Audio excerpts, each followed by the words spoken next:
डरावना बाथरूम। एक बार की बात है, जिया और सौरभ, जिनकी अभी कुछ दिनों पहले ही शादी हुई थी, उन्होंने वीकेंड पर मुंबई घूमने का प्लान बनाया। अगस्त का महीना था, बहुत बारिश हो रही थी। वो लोग अपनी कार से निकले थे। बारिश इतनी तेज हो रही थी कि सामने का कुछ दिखाई नहीं दे रहा था। रात भी हो गई थी।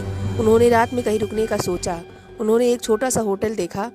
वो लोग उसी में चले गए। रिसेप्शन पर कमरे की चाबी मिलने के बाद दोनों जब कमरे में पहुंचे तो उन्होंने नहाने का सोचा, क्योंकि बारिश की वजह से दोनों बुरी तरह से गीले हो गए थे। जब बाथरूम में देखा तो शावर में और नल दोनों में ही पानी नहीं आ रहा था। उन्होंने रिसेप्शन पर फ़ोन किया तो वहाँ कोई फ़ोन नहीं उठा रहा था। तब सौरभ खुद रिसेप्शन पर कहने चला गया। पीछे से अपने आप शावर में पानी आने लगा। जिया को लगा शायद परेशानी ठीक हो गई है और वो नहाने चली गई। नहाते हुए उसके बाथरूम के दरवाजे पर दस्तक हुई। उसे लगा सौरभ है। उसने कहा, मैं अभी नहा रही हूँ, अभी आती हूँ, पर दस्तक हुए जा रही थी। जिया को लगा शायद शावर की आवाज़ से सौरभ को सुनाई नहीं दे रहा है। उसने शावर बंद करना चाहा पर वो बंद ही नहीं हो रहा था। उसमें से साफ पानी की जगह काला पानी निकलने लगा। जिया को कुछ समझ नहीं आया। पूरे बाथरूम में गर्म पानी की वजह से धुंधला धुंधला हो गया था। उसने देखा कि वो काला पानी धुआं बनकर एक आदमी की आकृति में आ गया। यह देखकर जिया जोर से चिल्लाते हुए भागी और बेहोश हो गई।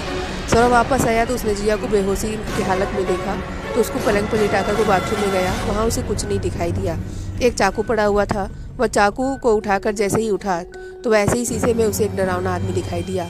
उसने मुड़कर देखा तो वहाँ कोई नहीं था। जिया को जब होश आया तब उसने अपने साथ हुई घटना को सौरभ को बताया। वे दोनों उसी समय उस होटल से निकलकर अपने घर को वापस चले गए।